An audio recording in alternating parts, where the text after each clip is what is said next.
अगे नहीं हद के दी हला पलंगिया तोरा रतिया में आवाज करतोगे।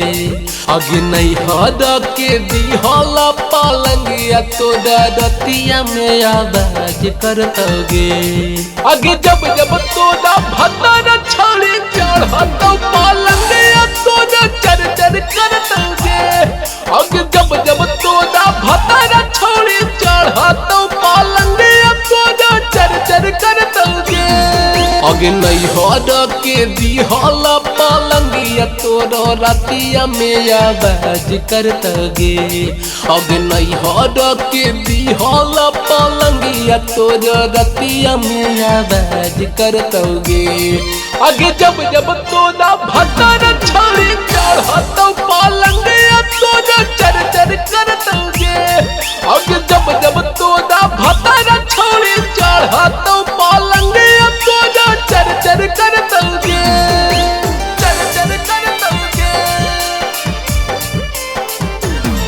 अगे जब जब तोरा भतर छड़ी चढ़त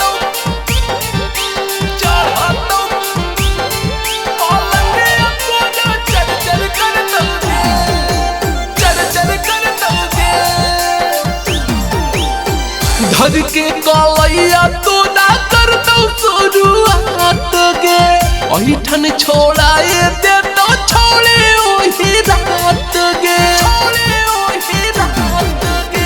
धर के कलैया छोड़ी कर दो शुरुआत गे। वही ठन छोड़ाए दे तो छोड़े वही रात गे। अगे दे तो बनाई से जिया के अखाड़ा छौड़ी जो बन तोड़ जब जब लड़तोगे। अगे दे तो बनाई से जिया के अखाड़ा छौड़ी जो बन तोड़ जब जब लड़तोगे। अगे जब जब तोरा भतर छौड़ी चढ़त पलंगिया तोड़ चर चर करतोगे। अगे जब जब छौड़ी भतर तोड़ चढ़त पलंगिया तोड़ चर चर करतोगे। चर चर करतोगे। अगे जब जब तोरा भतर छड़ी चढ़त पलंगिया तोरा चर चर करतोगे। चर चर करतोगे।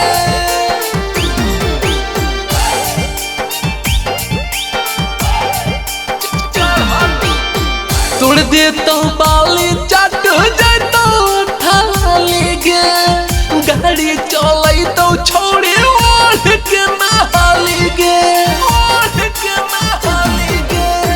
तोड़ दे तो बाली चट जतो ठाली गे। गाड़ी चलाई तो छोड़े ओढ़ के नहाली गे। अगे अजित राजा नीति समनीस छोटू प्यार तोरा मन भर करतोगे। अगे अजित राजा सरहबन सतीश शिवम प्यार तोरा मन भर करतोगे।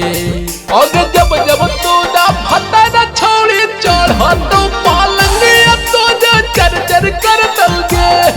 अगे जब जब तोरा भतर छड़ी चढ़त पलंगिया तोरा चर चर करतोगे।